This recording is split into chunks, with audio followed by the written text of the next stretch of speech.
우리가 어떤 이런 검사를 했을 경우에 암묵적인 태도에 이제 검사가 나오는데요.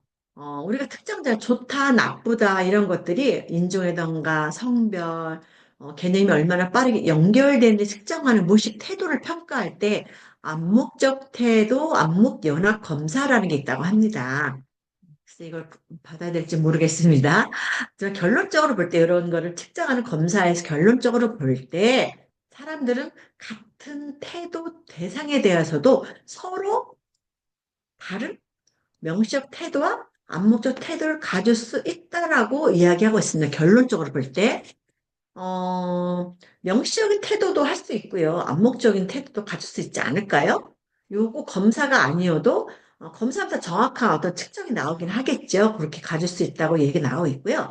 아까도 말했듯이 암묵적인 그 태도는 어린 시절의 경험에 형성되는 반면 명시적인 태도는 최근 경험의 영향을 받습니다. 그래서 이런 태도 차이는 행동 및 의사 결정에 영향을 줄 수 있고 또 사회적인 편견이던가 고정관념 형성에도 관련이 있다라고 이 챕터에서는 태도에 대해서 이야기를 하고 있습니다.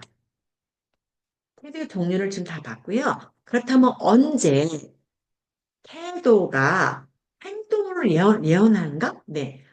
어, 지금 우리 그 책에서도 지금 많이 나오고 있는데요. 페이지 210조. 제가 이제 책을 늘 같이 본다고 말씀드리는 이유는요, 책의 예시가 너무 잘 나와 있어요.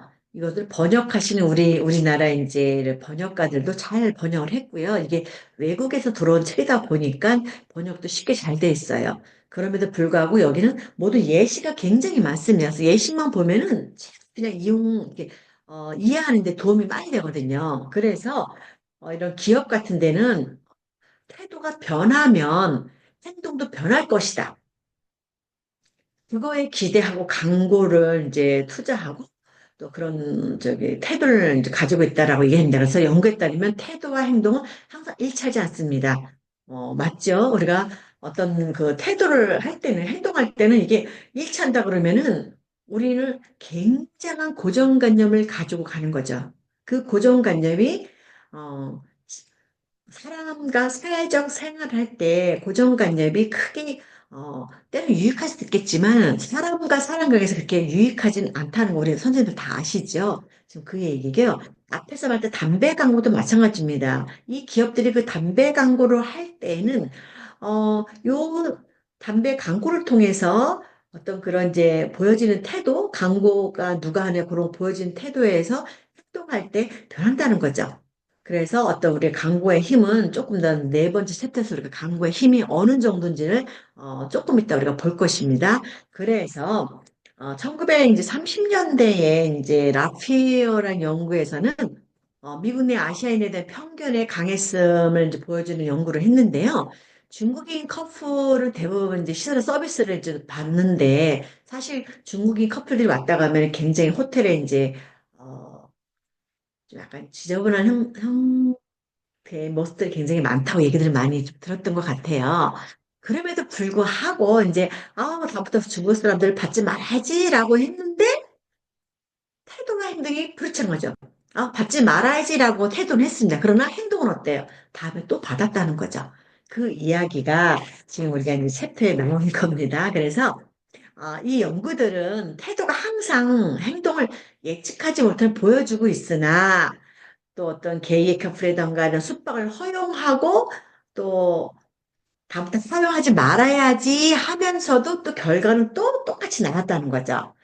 그것이 왜 그럴까요?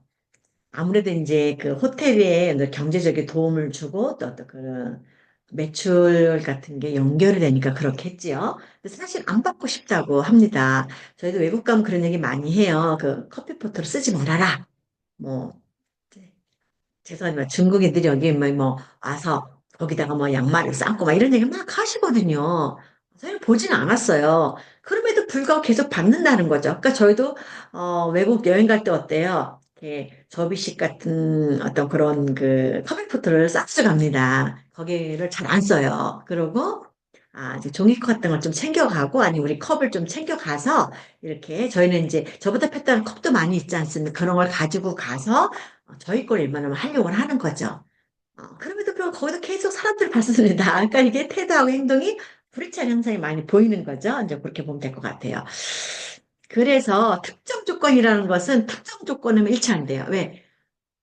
사람들 안 받고 싶은데 매출하고 연결이 있으니까 받는다는 거죠. 그러니까 특정 조건이 바로 이 말이 아닐까라는 생각을 해봅니다.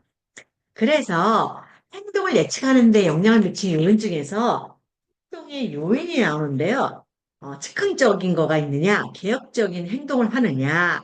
두 번째로는 환경적인 요인에서는 실제적인 상황에서 환경적인 요인이 적용하느냐, 실험을 통해서 상황을 보고서 환경적으로 요인을 작용하느냐.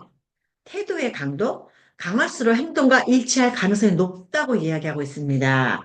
그래서 우리가 이제 행동의 유형에서 봤듯이 즉흥적이든 계획적이든 실제 상황이든 실험의 어떤 상황이든 또 강할수록 태도가 빨리 가능성이 높아진다 하죠. 이런 것으로 결론적으로 볼 때는 태도와 행동의 관계는 복잡하지만 특정 조건에서만 태도와 행동을 정확하게 예측할 수 있고 아까 같이 행동을 한다는 거죠. 특정 조건에서만 우리가 이제 이런 그 유형들을 하고, 조건에서만 일치한다고 앞장에서 바로 이야기했죠. 그와 같이 특정 조건이라는 것을 아마 거의 이제 매출과 연결되고, 그래서 되지 않을까라는 생각을 해봅니다. 그래서 우리는 이렇게 즉흥적인 행동에는 또 어떤 또 것이 있는지 한번 보도록 하겠습니다. 사람들은 종종 이제 깊이 생각하지 않고 우리가 바로 행동할 때가 있어요. 음, 아까도 살짝 얘기했지만은 뭐 식당에서 이제 중국인 커플을 받을 즉시 뭐 결정해야 되고, 그분들이 이제 어떤 그 소스 같은 이런 걸 굉장히 이제 많이 먹고 이제 그런 것이 이제 식당에서 얘기가 많이 나옵니다. 사실, 식당 분들의 이야기지 저희가 본 건 아니지만은 그렇다고 합니다. 그러니까 어쨌든 받아야 될 것인가 말아야 될 것인가 빨리 결정해야 된다는 거죠. 또한 거리에서 이제 청와서 같은 걸 서면 요청받은 사람도 몇 초 만에 판단해서 내가 쓸 것인지 말 것인지를 정해야 된다는 거죠.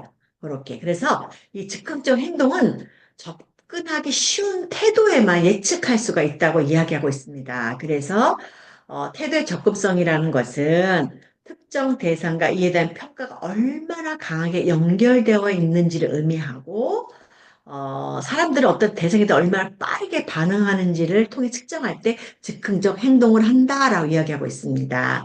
그래서 음, 태도의 적응성을 높이는 요인에서 보면은 직접적인 경험이라는 것은 예를 들어 노숙자 쉼터에서 봉사하는 사람들은 노숙자에 대한 태도를 강하게 형성한대요. 태도도 형성하고 또 그분들의 어떤 경험들을 빨리 본인이 익히겠죠. 이제 이런 것들. 그러고서 그분들의 어떤 태도에 대한 걸 알기 때문에 행동도 빨리빨리 한다는 거죠. 그런 걸 맞춰서 하는 거겠죠. 이제 그렇게. 그 다음에 반복된 노출이라는 것은 신문기사를 읽고 형성된 태도처럼 간접 경험을 많이 해서 조금씩 높아진다는 겁니다. 그래서 똑같은 얘기 또 나는 결론적으로 볼 때, 이런 태도가 어떤 행동을 예언할 때는 특정 대상에 대한 경험이 많을수록 태도의 접근성이 높아지고 또 즉흥적인 태도와 일치할 가능성이 커진다라고 이야기하고 있습니다. 그래서 앞에 말했던 즉흥적 행동은 이렇게 가고 있습니다. 어, 그런데 우리가 또 이제 즉흥적인 행동은 그렇게도 많이 하고 있지만 때로는 우리가 심사숙고한 행동을 예언할 때도 있습니다. 요 이제 굉장히 그 심사숙고할 때는 요 뒤를 먼저 볼까요? 요걸 보고서 이를 보면 좋을 것 같아요. 네. 언제 태도가 행동을 예언하는가? 우리가 이제 심사숙고할 때는 이 태도가 더 많이 간다는 거죠. 특히 이제 자동차를 구입할 때 금액이 커지는 거죠. 금액도 커지고 이 금액에 맞춰서 성능이라던가 또 회사라던가 AS라든가 이런 걸 연비 다 본다는 거죠. 이럴 때는 우리가 즉흥적으로 차를 사자 이렇게 하지 않는다는 거죠. 왜 그러냐면은 심사숙고해서 내가 차를 골라야 한다는 겁니다. 그래서 심사숙고에 대한 행동 예언은 사람들의 행동 결정할 때 가장 중요한 예측이 행동 의도이지만 세 가지 정도를 예언해가지고 계획적인 행동, 심사숙고한 행동을 한다고 오른 피스바로 네, 피스바이는 그렇게 말하고 있습니다. 세 가지가 뭐냐면 첫 번째 구체적 태도. 특정 행동에 대한 개인의 태도죠. 특정 행동에 대한 개인의 태도입니다. 그다음에 주관적인 규범. 사회적 압력이나 어떤 기대에서 내가 심사숙고한 행동을 예언할 수도 있고 거기에 대해서 주관적인 규범을 할 수도 있다는 얘기죠. 지각된 행동 통제, 해당 행동을 수행할 수 있다면 믿는 정도, 이걸 갖다 지각된 행동 통제라고 이야기하고 있습니다. 이 이론은 태도가 심사숙고된 행동을 어떻게 예측하는지를 또 설명하고요. 이 태도와 행동 관계를 보다 더 정확하게 예측하는 모델을 이제 제시할 때 심사숙고 행동 예언에서 오른이라는 학자와 피츠바론이라는 사람은 세 가지 행동 이론을 가지고 이야기를 하고 있습니다. 그래서 이렇게 우리가 이 아까 조금 전에 봤던 이렇게 차를 고를 적에는 우리가 굉장히 특히 이제 저희 여성보다 이제 남성분들이 더 이제 차를 골 때 굉장히 이제 신중할 거예요. 어떤 회사 거를 볼 것이고 뭐 외관도 보고 내관도 보고 뭐 이제 AS도 보고 연비도 보고 다 해서 가격만큼 내가 최대한 이거를 활용을 잘 해서 쓸 수 있는지 나하고 맞는지를 써야겠죠. 그렇게 할 때 심사숙고해서 우리들은 행동을 한다라고 이야기하고 있습니다. 그렇다면은 태도가 언제 좀 변할까요? 우리 태도는 항상 일관되지 않고 다양한 어떤 형태의 요인에 따라서 바뀐다는 거죠. 변화할 수 있다는 거죠. 거기서 외적인 요인이라는 것은 어떤 사회적인 영향, 다른 사람의 행동과 말에 의해서 많이 우리가 좀 하고 있고요. 그래서 우리가 이제 그분의 행위를 우리가 많이 따라하는 것도 많이 보고 있습니다. 뒤에 가면 얘기하겠지만 특히 광고가 더 그렇습니다. 그래서 사회적 영향력이 얼마나 있느냐 그 사람에 따라서 그게 굉장히 많이 판매가 된다고 합니다. 그다음에 미디어, 뭐 광고로다가 뉴스 이런 거에 그다음에 특정 사건, 정치적인 얘기 이런 거에 큰 영향을 미치는 게 외적 요인이고요. 그럴 때 우리는 태도가 변한다는 거죠. 어, 그 다음에 내적 요인에서는 어떤 개인의 신념, 경험, 인지적 가정, 태도 변화를 유도할 수가 있는데, 외부 자극뿐만 아니라 개인의 내면적인 사고와 가치관의 변화에 중요한 요인이 된다라고 이야기를 하고 있습니다. 페이지 214쪽에 보면 오바마 얘기가 나오는데요.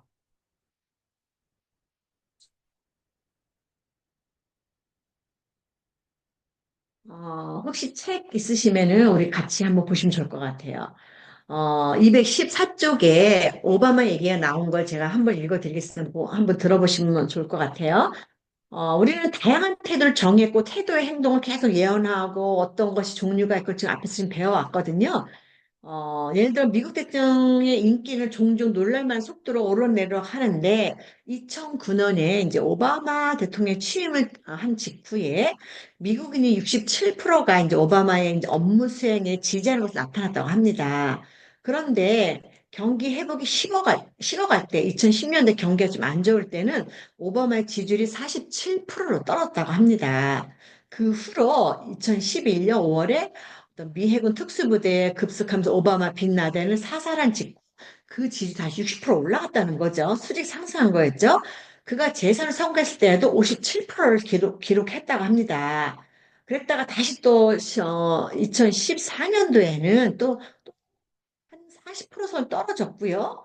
15년도에는 다시 또 약간 상승하는 확률. 그러니까 이렇게 이 오바마의 한 사람에 대해서도 우리가 이렇게 지지율 높았다가 낮았다가 떨어졌다가 다시 올라갔다가 어떤 사건이 있으면 다시 올라갔다 이렇게 태도가 자꾸 변한다고 지금 이야기하고 있습니다. 그래서 이 태도는 어떤 사회적인 영향에 변화를 많이 받는다라고 이야기해요. 그 외적 요인이겠죠. 그 얘기가 나와 있고요. 어, 태도 이제 내적인 것은 아까 말했듯이 개인의 신념, 경험 이런 것에 이제 변화를 가져올 수 있고요. 또 어떤 자신의 사고와 가치관의 변화에 중요한 요인을 가지고 있는 것이 내적 요인입니다.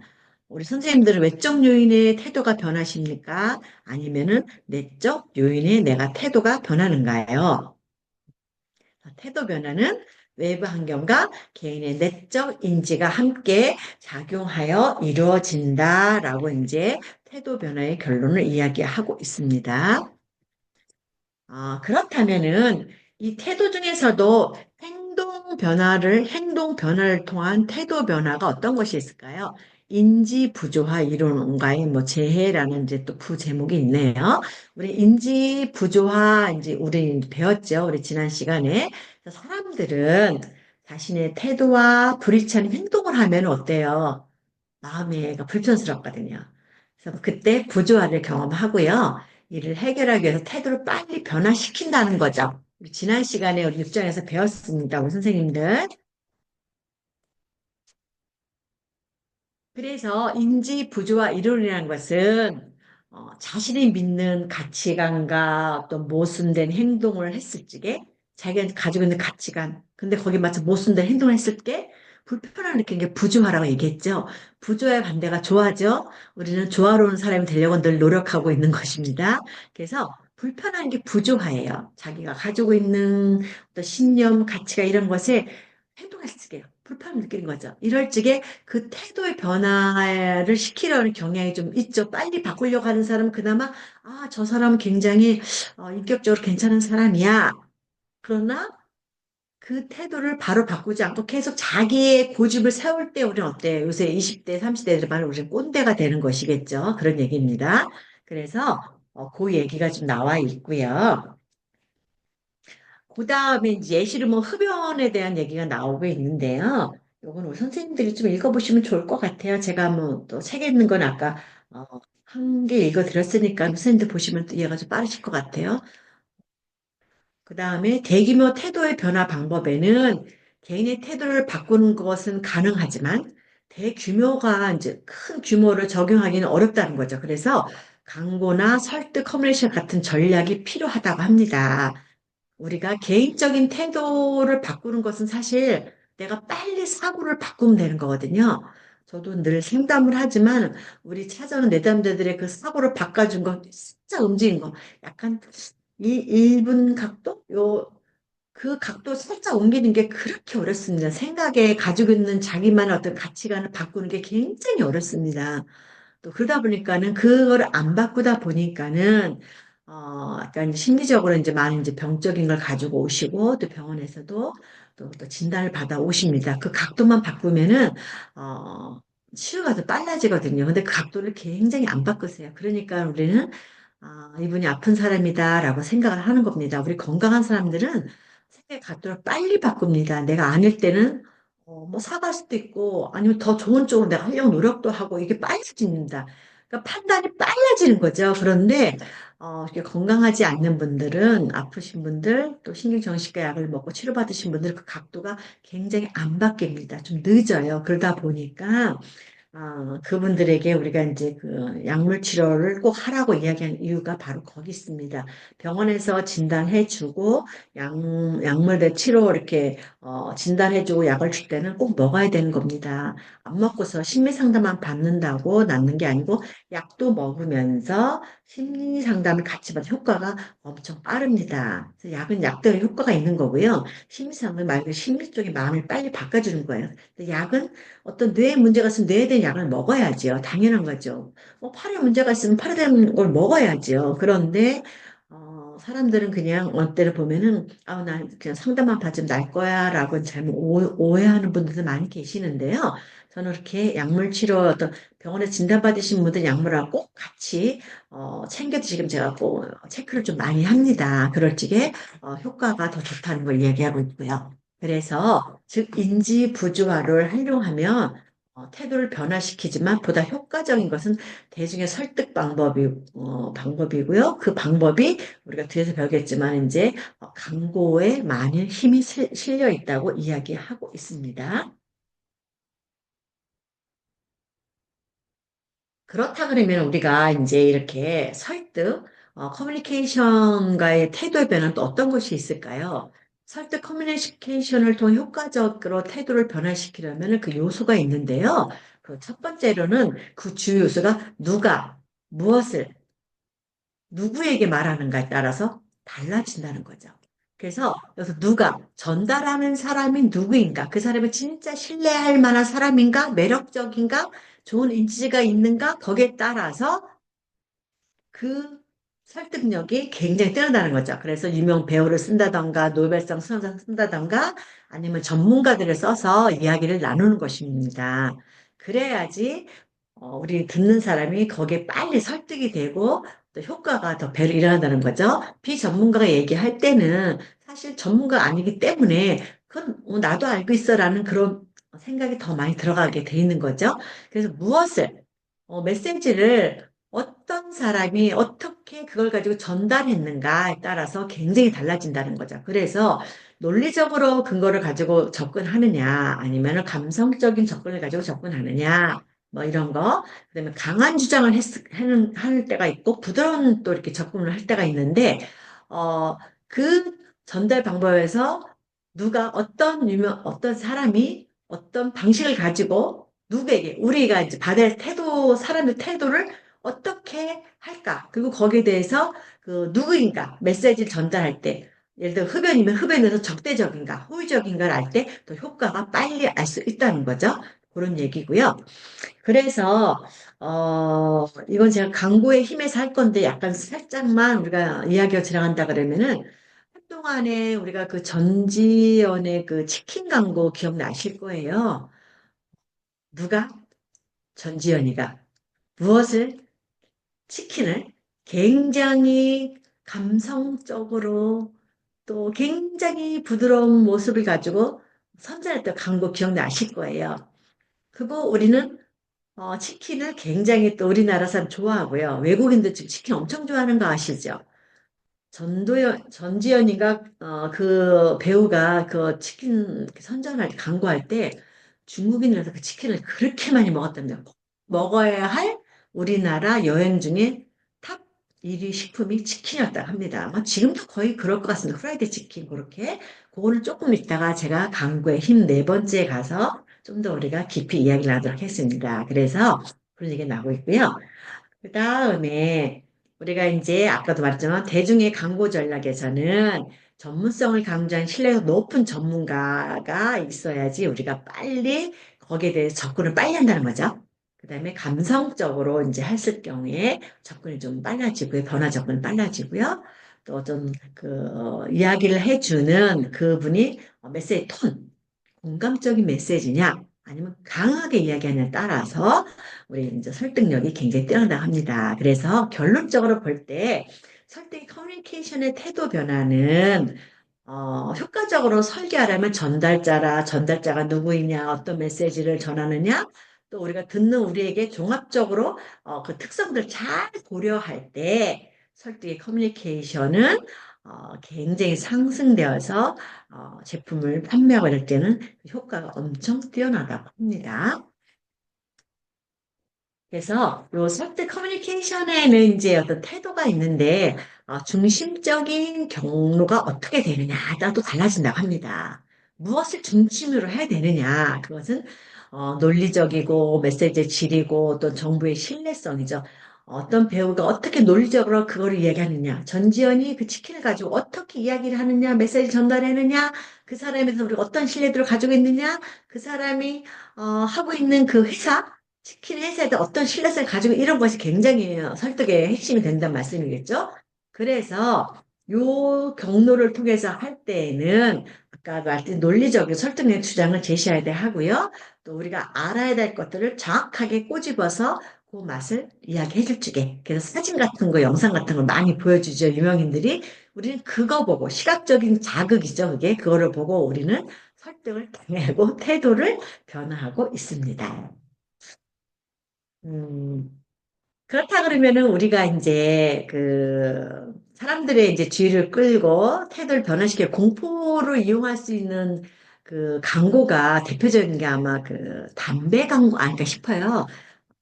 담배 그 앞에 가게 보면은 그 굉장히 이렇게 뭐 암을 유발한다는 약간 좀 무서운 그림이 있어요. 사실 그거 보면 안 피고 싶어요. 그죠? 그럼에도 불구하고 핀단 말이에요. 자기 합리화를 하죠. 우리 합리화 배웠죠. 아, 이거 보면은 내가 다 폐에 걸 것이고 치아가 막 굉장히 안 이쁘게 될 것인데 치아가 무너질 것인데 그럼에도 불구하고 내가 이거를 피는 이유는 나의 어떤 진짜 급 스트레스를 딱 다운시키는 것이 그나마도 얘밖에 없다라고 이제 합리화시키면서 그 담배를 피는 거죠. 그러니 공부를 이발은 커뮤니케이션이에요. 그럼에도 불구하고 담배 피는 사람들이 많다는 거죠. 금연광고에서 보면 그게 나옵니다, 이제. 금연 광고가 굉장히 좀 많이 나와 있어요. 이제 우리는 그러니까 우리나라에 이제 금연에 담배 보면 그게 좀 많이 나와 있고요. 이제 우리 책의 221쪽에서도 금연에 대한 얘기가 많이 나와 있습니다. 이제 그래서 제가 그림 만났죠. 페이지 221쪽에 보면은 담배 피는 그림이 나오면서 목에 이렇게 딱 이렇게 구멍이 나 있습니다. 그래서 그 구멍으로 담배 연기가 피면은 구멍으로 솔솔솔솔 나옵니다. 무섭죠? 그럼에도 불구하고 핀다는 거지요. 그렇게. 그래서 이런 것들이 공포를 유발한 커뮤니케이션이지만은 그럼에도 불구하고 우리는 회피하고 무시해가지고 그 반응점은 무시하고 이렇게 합리화시키면서 또 핀다는 이야기를 하고 있습니다. 그리고 사람들 정보를 처리할 때 두 가지 방식을 사용하는데요. 체계적인 거, 논리적인 분석을 통해 메시지를 평가하기도 하지만은 휘릭스라고 우리 좀 배웠죠. 전문가의 말을 믿는다고 합니다. 그래서 전문가의 말을 믿을만 하다라는 그런 규칙이 때문에 심리적 지름길인 거죠. 그래서 우리가 휘릭스라는 것은 심리적 지름길이라고 이제 이야기를 우리가 배웠습니다. 그와 같이 저희 감정에도 긍정적인 태도를 가질 때가 있고요. 그다음에 부정적인 감정이나 부정적인 태도를 형성하는데 영향을 많이 미친다고 이야기하고 있습니다. 그럼에도 불구하고 정서와 판단의 오류가 있는데 사람들은 종종 자신의 감정이 어디에 비롯되는지 잘못 판단할 때가 있습니다. 그래서 여기는 가구 매장에서 기분 좋아 특정 소파를 구입했지만 나중에 만족하지 못한 경우가 있다는 거죠. 이 가구에 그러니까 저 소파네요. 제가 서울에 그 어떤 이런 그 전시회를 갔다가 너무너무 예쁜 소파를 본 거예요. 저희가 이사를 해야 될 일이 생겨서 제가 그린 색깔로 샀습니다. 그 남편이 물어봤더니 우리가 거실에 들어갈 정도 사이즈다. 라서 제가 샀는데 막상 이사하고 소파가 들어와서 딱 보니까 너무 높은 거예요. 낮은 게 높은 거예요. 그래서 제가, 아, 이 그린 색깔이 주는 편안함과 예쁨과 또 다리도 올려지고 거기서 이어폰도 듣고 이런 것을 내가 좋아서 딱 구매를 했는데 막상 가격 너무 이 위에가 높으니까는 저 주방에서 이렇게 볼 때 이 의자에 조금 걸리는 거예요. 약간의 우리 그 식탁 의자에서. 그래서 이게 조금 더 낮았으면 좋았을 텐데 라는 경우가 제 경우입니다. 그래서 만족하지 못해서 지금도 아직 쓰고는 있지만 이사할 때 가감하게 버리려고 하고 있습니다. 그렇게 해서 이렇게 광고나 판매 전략에서 감정을 조작할 소비자의 결정을 유도할 수 있다는 거.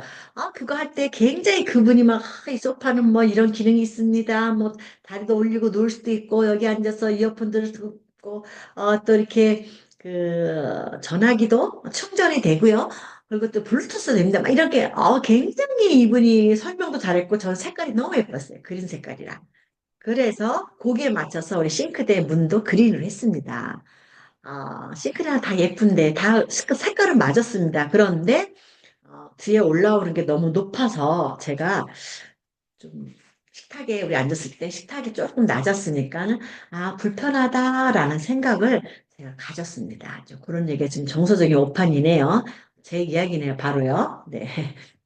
그래서 정서와 이제 다양한 유형의 태도에서는 또 우리가 태도와 변해서 계속 보고 있잖아요. 정서와 다양한 유형의 태도에서는 두 가지를 볼 수 있는데 인지에 기반한 태도. 이거는 이제 신념과 논리에 근거하는 거 인지니까. 그다음에 정서는 감정과 가치. 그래서 예를 들어 브랜드의 이미지, 사회적인 정체성 이런 거 정서에 포함하고요. 어떤 그 인지가 그 제품의 기능, 또 가격, 신뢰도. 차 고를 적에 우리 사진 저기 보여드렸죠? 그거 같은 거겠죠? 그건 굉장히 신중하게 할 수 있는 거겠죠? 그 다음에 태도 변화의 기법. 그래서, 인지 기반 태도는 논리적이고 객관적인 정보를 제공할 때 효과적으로 나타나서 빨리 우리가 태도를 변화시킨다고 합니다. 정서적인 기반 태도는 감성적이고 또 가치 중심적인 접근이 이렇게 이야기할 때 우리가 효과를 빨리 보고 빨리 우리가 태도를 바꿔서 한다고 합니다. 그래서 그 밑에 보면 실용적인 제품 광고, 에어컨, 커피 이런 게 있고요. 그다음에 사회적인 정체성과 관련된 제품, 향수라던가 뭐 이런 것들이 여기에 속하고 있고요. 그래서 요 유형의 태도 결과적으로 볼 때는 연구 결과를 요약해 보면은 들은 자신이 가진 태도 유형과 일치하는 광고에 더 호의적으로 반응한다는 거죠. 이해되시죠? 저희도 그렇습니다. 뭘 사든 간에 내가 원하는 스타일, 디자인, 색깔, 용도를 볼 때 얼른 거기에 대해서 제가 구입을 한다는 거죠. 근데 태도의 변화의 효과는 높이려면 인지 기반 태도 논리적인 설득이 있어야 된답니다. 그리고 정서적인 기반에는 감성적인 접근이 필요하다는 거죠. 요새 이제 캠핑 같은 거 많이 하지 않습니까? 캠핑 용품도 많이 이렇게 광고 나오는데, 거기서 논리적으로만 따지면 그 캠핑 용품 다 팔릴까요? 아닐 겁니다. 감성을 불러들여야 돼요. 그 주변에 자연을 보고 꽃을 보고 물이 흐르고 이런 거를 하면서 거기서 우리 캠핑에서 쓸 수 있는 어떤 그런 의자라던가 뭐 이렇게 렌트? 그런 거, 그 다음에 이제 우리가 이제 먹거리 이렇게 그림 찍어서 나오고 이래야지, 가서 저기 하고 싶다. 응? 햇빛이 내려도 좋고, 비가 내려도 좋고. 그래서 한동안 캠핑카, 우리가 뭐 빈몸으로 가면은 다 돼 있었잖아요. 그게 굉장히 지금 성행할 거예요. 그런 감성을 불러 일으켜야 되지. 아직 우리가 정서적인 거는 그렇게 간다는 거죠. 우리 정서를 위해서 우리가 캠핑을 가는 거고, 또 야외 가서 바베큐 파티를, 요즘은 또 바베큐 파티장이 굉장히 그 예약을 하려면은 오래 걸린대요. 시간을 딱 정해서 해야 된다고 합니다. 아무 때나 먹는 것이 아니라 예전에는 아파트 그냥 안에서 먹었는데 냄새가 굉장히 많이 나고 이랬는데 지금 이렇게 바베큐를 직접 구워서 먹을 수 있는 그런 캠핑장이 있어서 그 안에 가면 다 마트가 있답니다. 뭐 고기, 상추, 뭐 고추, 쌈장 다 있어서 그대로 사다가 거기서 그냥 앉아서 이렇게 불판에 놓고 구워 먹으면 된다는 겁니다. 그럴 적에 캠핑에 대해서 그 자기네 거를 이렇게 그 SNS 같은 올릴 적에 감성을 막 불러 일으키는 그림과 글과 어떤 그런 걸 다 올려놓을 때 사람들이 거의 많이 온다는 거죠. 지금 그 얘기니까 지금 이야기 있는 것 같습니다. 그래서 태도 변화와 이제 신체적인 전체 요약을 해볼 때 신체적인 환경과 태도 변화에서는 태도 변화는 물리적 환경과 신체적 어떤 그 자세가 중요한 역할을 하고 있다고 이야기하고 있고요. 지금 이야기한 것 중에 다 요점 정리가 되는 겁니다. 얼굴 표정에도 감정과 태도가 형성되는데 영향을 많이 미치고요. 싫은 것은 우리 얼굴 표정에 많이 나타납니다. 아무리 내가 가리려고 해도 순간 올라오는 감정은 우리가 표정에서 막을 수 없다는 거죠. 그 다음에 또한 연구가 이제 여기는 연구가 굉장히 많이 나오고 그 예시가 많이 나옵니다. 음, 그 예시가 또 어디에 있냐면은요. 페이지 224쪽에 보면은 머리의 움직임과 설득의 효과를 가지고 또 이렇게 그 연구를 하신 분이 계세요. 참, 연구자들은 참 작든 크든 그런 연구를 가지고 많이 이야기를 해서 전체적인 거를 해서 통계를 내서 이제 하시는 것 같습니다. 여기에도 어떤 것이냐면은 어떤 그 실험의 참가자들이 헤드폰을 착용하고 머리를 좌우로 흔들면 이제 저는 거부하는 거다 아니면 유아를 이렇게 하면 전 긍정적인 거다라고 하는 연구를 했습니다. 그랬을 적에 참가들이 어떤 그 논문을 가지고 여기 이야기했다고 얘기가 나옵니다. 논문을 가지고 강하게 주장할 때, 논리적이고 신뢰성 있게 주장할 때와 약하게 주장할 때 봤을 경우에는 어, 불신을 유발할 때는 약간 주장이 약간 불신을 유발하는 그런 쪽에 주장이 많아서 약간 이렇게 거부 반응이 있었고요. 신뢰성 있게 주장하는 강의자는 위아래 고개를 끄덕끄덕였다는 그 예시가 페이지 224쪽에 나와 있습니다. 우리 선생님들 한번 그거 보시면 좋을 것 같습니다. 그래서 이 설득 과정의 신체 요소를 활용할 때에는 환경도 필요하고 신체 요소도 필요하고 이것은 우리가 사는 소비자의 태도와 판단에 영향을 미칠 수밖에 없다라고 전체적으로 요약을 하고 있습니다. 이제 네 번째 나왔네요. 우리가 이제 강구의 힘. 거의 다 왔습니다. 조금 피곤하시죠, 우리 선생님들? 그래, 조금만 우리 선생님들 좀 인내해 주시면 감사하겠습니다. 음, 광고의 힘이요. 우리 선생님들은 광고를 보고 내가 필요한 거를 사십니까? 아니면 내가 필요한 것이 있었는데 어떤 광고에서 오는 주는 시각적인 거 인지가 나한테 확 각인될 때 우리가 어떤 것을 이렇게 구매하고 합니까? 네, 여기서는 광고는 사회 심리학의 직접적인 응용하는 사례 중에 하나이지만은 소비자의 생각과 행동을 변화시키는 데 초점을 많이 둔답니다. 우리 생각과 행동을 변화시킬 때 광고는 그 목적인 거죠. 그래서 아까도 이제 제가 이제 살짝 이제 이야기라고 지나갔죠. 전지현 씨에 대해서. 그러니까 광고라는 것은 나를 어떻게, 어떤 이미지로 심어주는가가 굉장히 중요한 거죠. 내가 지금 하고자 하는 거, 전지현의 그 치킨을 어떻게 해야지 이미지가 확 각인되어서 심어져서 우리 소비자들이 그 회사 제품을 많이 쓸까? 이제 그 얘기죠. 그럴 때 우리 그 전지현 씨의 이 그림 한번 보고 갈까요? 참 예뻐요. 그죠?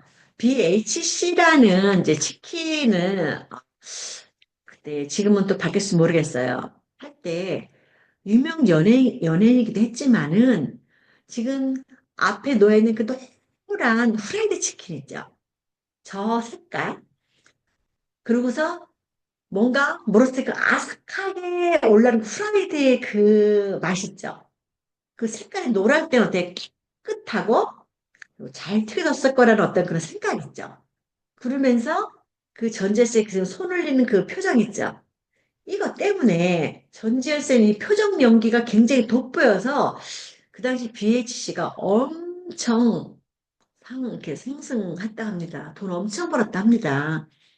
요거를 만든 사람의 이게 삼박자가 잘 맞은 거죠. 그래서 바삭송이 이제 뭐지 노란 뭐 샤스 입은 그 노래 맞춰서 이 바삭송이 나와서 그걸 따라할 정도로 버전도 일동도 많이 나왔다고 합니다. 저는 거기까지 아직 안 찾아봤는데 이렇게 전지현 씨의 어떤 제스처 또 유명인 인사 또 노랗게 튀어지고 선명하고 괜히 한 입 물었을 때 그 바삭한 것 같은 요것이 BH의 모든 그 치킨을 갖다가 보는 사람을 하여금 먹고 싶게 만들었고 이걸 보고 중국인들이 와서 엄청 후라이드 치킨을 시켜 먹었고요. 그 바람에 BH는 엄청 올라가고 가격대가 상승되었다고 합니다.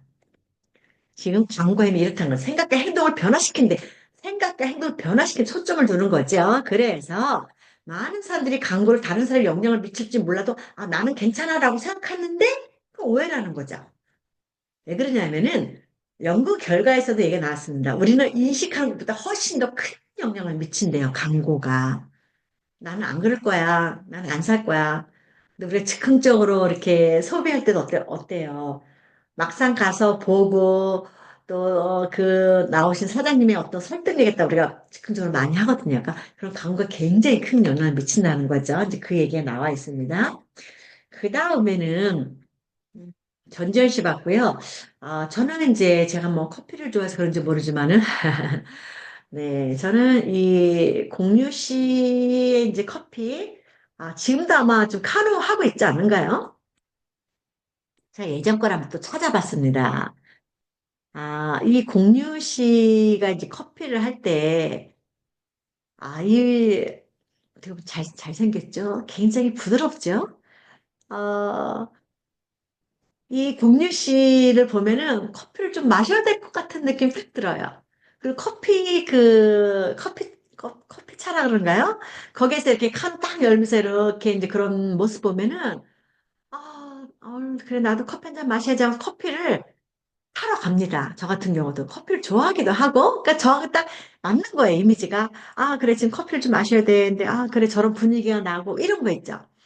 그러니까는 공유 씨의 이런 커피 마시는 그런 모습, 또 우리 강구에서 커피차가 딱 이렇게 열리면서 이렇게 딱 거기에서 보여지는 들판과 함께 커피 뭐 카누 나오고 이런 거 보면은 먹어야 될 것 같은 거예요. 그럼 먹고 싶어요. 그리고 마음이 빨리 움직여요. 습동하는 거죠, 제가.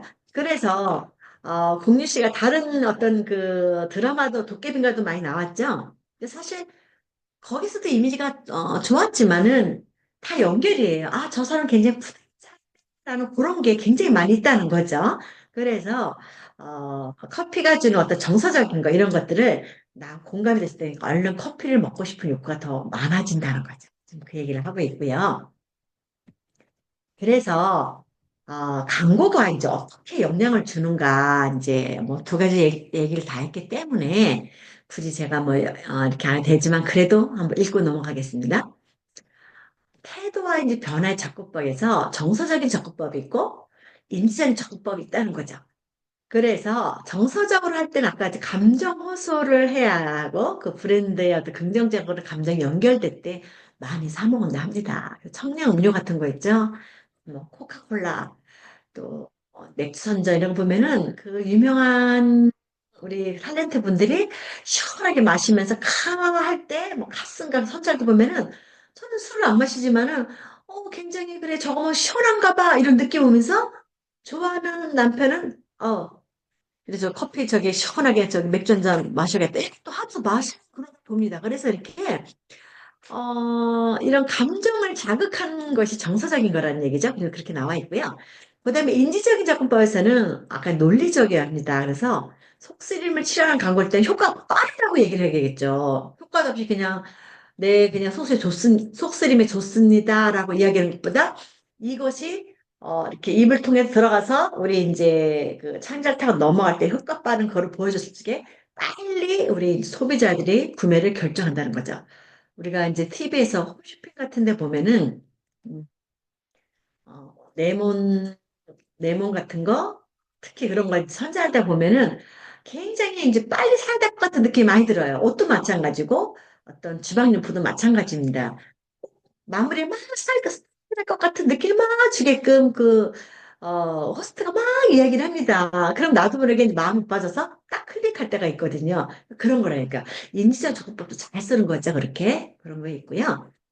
그 다음에 이제 우리가 이제 이런 것들은 이제 인지적인 것은 기능적 차이를 많이 고려해서 어떤 이렇게 언어를 내놓고 단어를 내놓지게 빨리 이렇게 하고서 신뢰성이 높아졌을 때 인증 효과가 굉장히 빠르다고 지금 이야기하고 있습니다. 지금 그런 얘기입니다.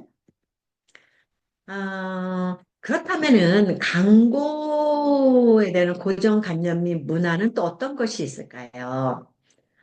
단순히 소비자 태도에 영향을 주는 것만이 아니라 문화적 고정관념을 전달하는 역할도 한다고 이야기하고 있습니다. 그래서 우리가 이제 광고는 제품과 어떤 특정적인 감정, 욕망을 연결하여 사람들의 사고방식에 영향을 미치는데요. 예를 들어서 어, 행복을 이제 새 자동차의 냄새와 두려움에 대해서 해방을 갖는 개념으로 표현하기도 하지만은 우리가 차에 대한 기쁨도 있지만은 거기에 대해서 새 차 살면 어때요? 아, 냄새가 처음에 그 시트 냄새가 좀 있을 거야. 이런 거 고정관념이죠, 이런 거. 그런 거를 또 빼내려고 또 우리가 방해자 놓기도 하고 문을 열어서 이렇게 계속 환기를 해서 자동으로 이제 좀 그늘에서 말립니다. 가죽이니까 그렇게 이제 표현을 해가지고 한다는 거죠. 그래서 그런 고정관념도 있고 우리 문화적인 것도 있다는 얘기죠. 그래서 우리가 이제 특정 단어상 어떤 걸 읽을 때 특정 브랜드가 쉽게 떠오르게 되는 현상을 이제 보여주는데 그건 브랜드에 대한 태도의 영향이겠죠. 우리가 이제 친숙한 게 되게 많아요. 뭐 차 그러면 거의 기본으로 현대차 좀 많이 이제 하고 있고요. 또 코카콜라 뭐 이런 거 보면 그 이미지가 딱 돼 있고요. 또 우리가 또 뭐가 있나요? 요새는 워낙 다양한 것이 많은데 화장품 그러면은 화장품에 뭐 어떤 이미지에 누구 딱 이런 거죠. 뭐 고은지 뭐 그러면 누구 딱 이렇게 이미지 뭐 이런 것들 그런 것들이 굉장히 어떤 그 소비자 브랜드의 태도를 우리가 많이 영향을 준다는 거죠. 그런 것 때문에 더 우리가 그분을 믿고서 사는 게 또 많다는 거죠. 그래서 뭐 홈쇼핑 같은 데 보니까는 우리 유명한 옛날에 그 눈에 대한 거 나올 때는 차이 표시가 나왔던가요? 그러면서 눈에 좋은 거 있죠? 그런 거 약품 선정할 때 이제 그분을 보고서 이제 많이 사고요. 이제 그렇게. 그러니까 누가 어떻게 전화를 따라서 우리가 그 상품 매출이 많이 올라간다는 거죠. 그걸 무시할 수 없다는 거죠. 이제 그런 얘기가 지금 광고도 나오고 고정적 관념도 문화에도 영향을 미칠 수 있다라고 이야기하고 있습니다. 그래서 이제 이 문화 광고의 관계에서 서양 문화는 굉장히 독립성이라고 얘기했죠. 우리가 계속 얘기하였습니다. 문화는 독립적이고 개인적인 거를 이렇게 굉장히 강조해요. 서양에서는요. 그러나 우리 문화, 아시아권의 문화에서는 상호 의존적이고 집합주의적인 것을 강조한다는 점을 그런 설득 방식에 미친 연구 결과가 이제 나왔고요. 또 사실상 그렇고요. 또 실제로 한국과 가족 공동체 타인과 관계를 강조를 많이 해요. 그 새마을군 같은 함께 어부바 하면서 이제 그 나무 함께 이런 단어를 굉장히 많이 쓰죠. 가족 공동체 이런 거. 그래서 새마을군구는 난 당신과 함께 합니다. 당신을 업어드릴 겁니다. 예전에 당신이 업었던 우리 자녀들, 아버지들 뭐 그런 감성을 많이 불러일으킨다는 거죠. 그럼에도 불구하고 미국 광고는 어떤 개인의 성취나 개성을 내세우는 경향이 있다는 거죠. 그러니까 우리의 일상에서 쉽게 접하는 사례들과 좀 잘 맞아 떨어지게 광고를 하고 있다는 거죠. 우리나라 문화와 또 거기에 맞춰서 우리가 이제 어떤 제품 같은 거, 은행것도 다 이렇게 선전을 하고 있다는 겁니다. 저는 그래서 새마을 공고를 함께 어부바, 그것 때문에 저도 새마을 공고를 사실 들고서 좀 활용을 하고 있습니다. 이제 마지막이네요. 그렇다면 설득적인 메시지에 저항하기라는 제목이 나오는데, 아, 선생님, 제가 잠깐만, 어, 1분만 제가 잠깐 일어날게요. 제가 사실 허리가 좀 많이 아파서 제가 오래 앉아 있으면 무릎 그 뒤로 제가 사실 지금 많이 땡기거든요. 붙은 자세 이렇게 오래 앉아 있거나 서 있는 걸 제가 아직 못해요. 제가 몸이 아파 치료 중이라 그래서 제가 잠깐만 일어날게요. 제가 다리가 너무 아파서 제가 한번 일어났다가 다시 수업을 마무리하겠습니다.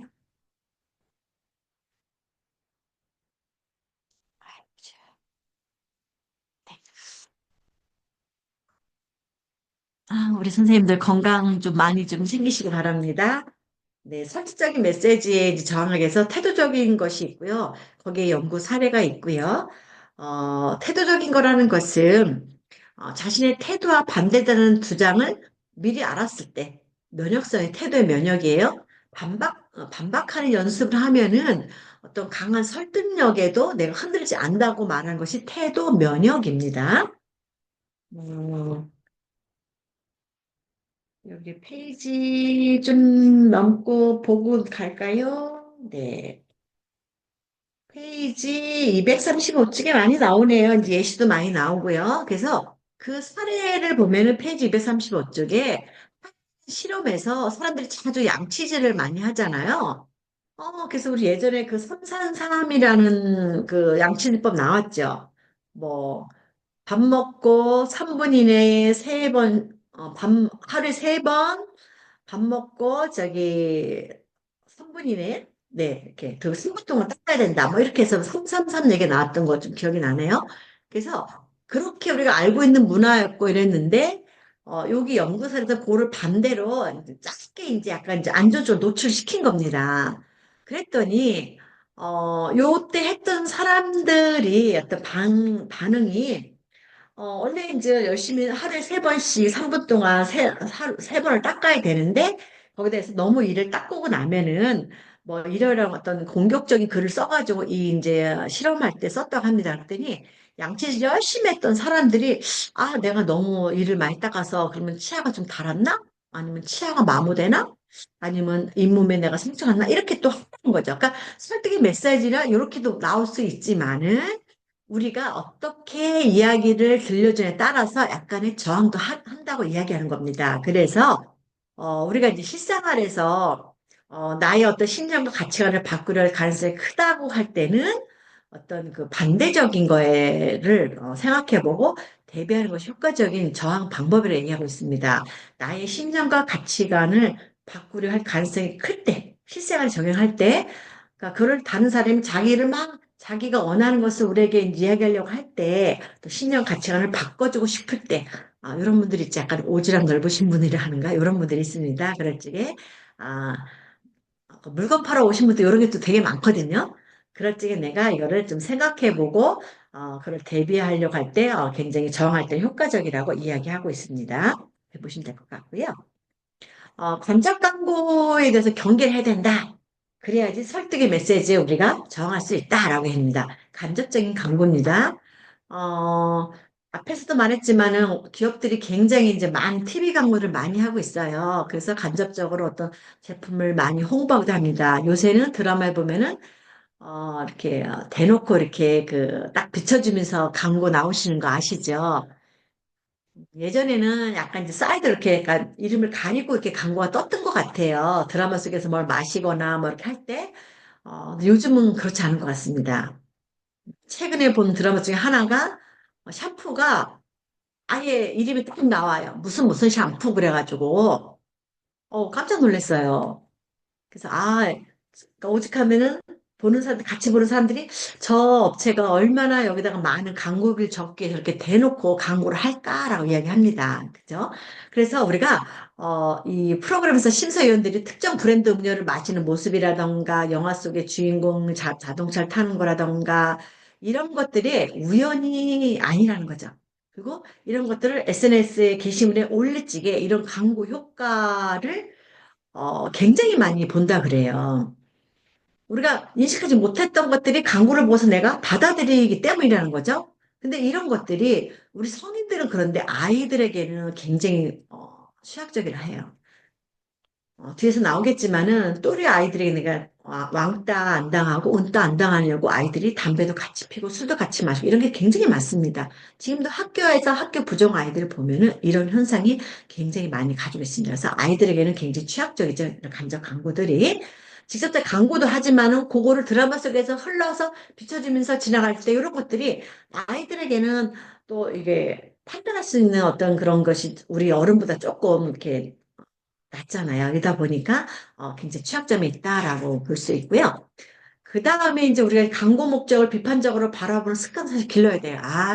저거는 뭐 그냥 기업에서 자기네 매출 올리려고 여기다 광고비 많이 내고서 하는 거구나. 이렇게 이런 것들이 있죠. 무조건 우리가 따라서만 할 것이 아니라 간접 광고를 경계하려면은 어떤 그런 게 있어. 저거는 드라마니까. 저거는 이 제품에 대해서 기업이 자기네 걸 많이 팔려고 하는구나. 막 이런 거죠. 이제 그런 것들을 빨리 알면은 또 인지하고 있다면 우리가 설득 당할 것이 조금 작아지고 경계할 수 있다는 얘기겠죠. 지금 그 얘기입니다. 여기 또래에 대해 나왔네요. 또래 압력에 또 저항하기가 나옵니다. 우리가 이렇게 간접 광고도 경계하겠지만은 또 또래 압력도 저항하게 나오는데 우리가 설득의 메시지에 저항이라는 방법이 여러 가지가 있는 겁니다. 그중에서 간접 광고하고 또래 광고하고 이렇게 제가 이제 반발을 세 가지만 할 건데 두 번째로 또래 압력에 저항하기 위해서는 청소년들의 또래 압력의 흡연입니다. 흡연, 음주, 마약 이런 것이 시작한 경우가 굉장히 많습니다. 그래서 친구 중에 누가 하나가 이제 마리아나 같은 거 이런 걸 좀 마약을 했을 경우에 우리는 나쁘다는 걸 알아요. 그런데 이제 그 또래 친구가 막 설득을 하는 거죠. 아니야, 한 번만 잠깐만 해봐. 지금만 잠깐 하고 말아. 그럼 굉장히 기분이 좋아져. 너는 기분이 좋아져서 공부가 막 쏙쏙쏙 들어올 거야. 이런 거 있죠. 이런 것들을 굉장히 이제 이렇게 아이들이 설득을 한답니다. 그랬을 경우에 내가 지금 안 하면 이 친구가 나를 친구로 받아들이지 않고 나를 안 놀아주겠지. 그럴 때 배척할까 봐 또 두려움이 돼요. 이런 것을 통해서 이 아이가 또래 압력에 대해서 이렇게 그거를 따라한다는 거죠. 그래서 사실상 이거를 우리가 알아야 되는데 모른다는 거죠. 왜? 친구하고 어울려 하다 보니까. 그래서 이 또래압력에 대한 방법으로는 면역성 접근법이라는 것도 있는데 사람들이 어떤 그 논리적인 반대 의견을 미리 경험하고 나중에 더 강한 압력을 저항할 수 있도록 준비시키는 전략이라고 해요. 면역성이라는 거 아시죠? 면역입니다. 그래서 청소년들이 담배를 피우는 압력을 받고 있는 상황을 미리 연습하고 주변에 그렇게 있는 아이들이 있다. 그러면 그거를 이제 특히 부모님들이 이거를 좀 미리에 이제 알았다 그러면은 그거를 대처할 수 있는 거를 해야 된다는 거죠. 적절한 대응법을 익히도록 하는 거고요. 그 방법 중에가 뭐 선생님들 얘기하는 것도 있겠고, 아빠, 엄마가 교육시켰을 때 얘가 저항하고 이거를 난 안 필 거야. 나는 안 마실 거야. 이렇게 저항할 수 있는 그 가능성이 높아진다는 거죠. 그게 사실 필요합니다. 그래서 우리 아이들의 또래 압력이 자기하고 이 친구가 막 꼭 놀 거는 아니거든요. 다른 친구가 놀 수도 있는 거거든요. 이런 거를 우리가 인지시켜 줘야 됩니다. 이럴 때 좀 강력하게 나가는 게 좋겠죠. 부드러워서 되는 것보다 강력하게 할 때 효과가 더 높습니다. 좀 그런 얘기가 나와 있습니다. 그래서 설득의 역효과, 그래서 반발 이론이라는 것이 있는데 반발 이론이 무엇이냐? 사람들이 원하는 행동이나 생각을 할 자유를 침해당했다는 느끼는 불쾌감을 경험하게 돼요. 이거를 줄이는 게 반발이겠죠? 그래서 반발 이론입니다. 그래서 우리가 이제 예전에 부모님들이 내가 진짜 이제 사랑하는 사람인데 부모님이 너무너무 싫어해서 만나지 말라면 어때요? 더 만나고 싶어지는 거 이런 거죠. 그렇게 이제 반발 이론이 있고요. 또 이제 그 실험적 증거에서도 재밌는 얘기 나옵니다. 책에도 나옵니다. 대학 캠퍼스 화장실 벽에 절대 낙서하지 말 것. 지금도 써 있는 것 같아요. 강한 문구가 붙어 있었습니다. 그럼 낙서하지 말아주세요. 라는 부드러운 표현보다 오히려 낙서가 더 많아진대. 왜? 하고 싶어지거든요. 네. 여기는 또 실험적 증거 그렇답니다. 그래서, 우리가 강한 어떤 금지 경고를 받을수록 흡연, 마약, 불법 행동을 더 하려는 경향이 높아진다는 거죠. 왜냐하면 역효과가 나타나는 거예요. 그럼에도 불구하고 우리는 그 역효과를 우리가 사실 많이 쓰고 있습니다. 부드럽게도 했다가, 강력하게도 했다가, 이렇게. 아, 그러고 나서 이제 이 평가에 대한 것을 이제 평가해달라고 이제 얘기했을 경우에 어떤 거가 나왔느냐라고 하는 게 시험적 증거에 나와 있는 거고요. 그래서 설득의 전략이 항상 효과적인 것은 사실 아닙니다. 우리가 광고나 메시지에 조종당한 것은 아니라 우리가 어떤 영향을 받고 싶은 정도 스스로 결정해야 된다는 거죠. 그리고 이를 저항하는 노력도 필요하고요. 그래서 저희는 어떤 제품을 구매하거나 이럴 적에 그 제품의 설득적인 메시지를 들음과 동시에 거기에 대해서 내가 비판적인 것도 생각하는 것도 중요하다는 거죠. 그래서 우리가 이렇게 어떤 태도의 변화는 어떤 사고와 감정에 영향을 미치고 있고요. 내가 거기에 끌려가느냐, 안 끌려가느냐, 여러 가지 방법이 있지만은 그럼에도 불구하고 정서적으로 나한테 다가와서 나한테 딱 꽂혀서 내가 사는 거죠. 정서적으로 안 오고 나하고 정말 관심 있는 거 올 때 내가 사지 않는 거죠. 그와 같이 내가 모든 것 중심은 납니다. 제가 우리 이제 상담 오는 사람이든 학교 가든 제가 늘 말하는 게 모든 삶의 중심은 나입니다. 내가 행복하면 주변이 다 행복하고요. 내가 불행하면 주변이 다 불행합니다. 그러니까 우리는 남에게 어떤 그런 걸 따라가는 것이 아니라 자기의 가치관에 좀 서 있으면 좋을 것 같아요. 근데 그것이 사람 사는데 너무 이제 자기 가치관만 주장한다 그러면은 사람들하고 불화음이 일어나겠지만은 그 가치관을 중심으로 내가 어떻게 사람 관계를 넓혀가느냐에 따라서 그 사람이 성숙한 사람은 성장해 가고 있느냐, 또 성품이 좋아지고 있느냐를 우리가 이제 그 사람 되게 바라볼 수 있는 거거든요. 그래서 모든 중심은 바로 나라는 거. 그래서 여기서 말하는 어떤 뭐 제품이고 광고고 뭐 다 또 설득력 있게 다 얘기하고 어떤 태도를 불러일으키고 또 이런 태도가 어떤 영향을 미치는가를 계속 읽어왔지만은 거기에 모든 중심은 나라는 거죠. 그래서 내가 어떤 거 선택할 때는 어떤 후회가 좀 덜합니다, 사실은. 그런데 남에 의해서 내가 설득당해서 뭔가 샀을 경우에는 굉장히 후회가 많이 되고 때로는 그것 때문에 그 사람하고 관계가 멀어지는 일까지 생깁니다. 결론은 자기가 냈음에도 불구하고 결정은 자기가 냈음에도 불구하고 그렇습니다. 그래서 우리는 사람은 자기가 가지고 있는 것을 잘 활용해서 주변과 잘 어우러지게 소통하는 방법도 알아야 되겠고 또 물건을 구매할 때도 이것이 내가 꼭 필요한 또 인지적인 거나 정서적 이런 걸 통해서 내가 행동을 어떻게 할 것인가에 대해서 내가 정확하게 내가 그걸 인지할 때 내가 똑같은 걸 구입해도 내가 나에게 기쁨을 주고 어떤 효과가 높아지느냐 아니면 그 잠깐의 기쁨이었지만 후에 내가 후회하는 방법을 선택하느냐에 따라 달라지겠죠. 그래서 우리 선생님들 오늘은 이렇게 태도에 대해서 우리가 한번 공부를 한번 해봤고요. 우리가 아는 거지만은 언어로 나오다 보니까 좀 어렵다라는 생각이 들긴 들어요. 그럼에도 불구하고 우리가 다 하고 왔다는 거. 그래서 이 책이 예시가 좀 많이 나와 있습니다. 그 예시를 보면은 저희 문화가도 또 맞는 것도 좀 있어요. 우리가 알고 있는 것도 꽤 많습니다. 그거를 갖다가 예시를 줘가면서 했기 때문에 선생님들이 한번 이렇게 챕터마다 이해가 안 되면 그 예시만 이렇게 읽고 가도 전체적 맥락이 나오거든요. 그거를 좀 보시면은 아, 참 좋겠다라는 생각합니다.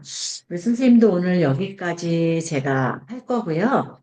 음, 7장은 저희가 시험 그 장에는 안 들어갑니다. 시험은 1장부터 6장까지라 제가 시험 문제를 지금 다 내놓은 상태이고요. 거의 챕터마다 거의 한 개씩 냈습니다. 우리 선생님들 뭐 주관식도 있고 객관식도 있고 하니까 무슨 너무 부담 갖지 마시고 책 갖고 오셔서 이렇게 넘겨가면서 보시면은 아마 잘 될 것 같아요. 제가 오픈북으로 할 것이니까 우리 선생님들 너무 걱정하지 마시고 다음 주 월요일 날 가벼운 마음으로 뵙도록 하겠습니다.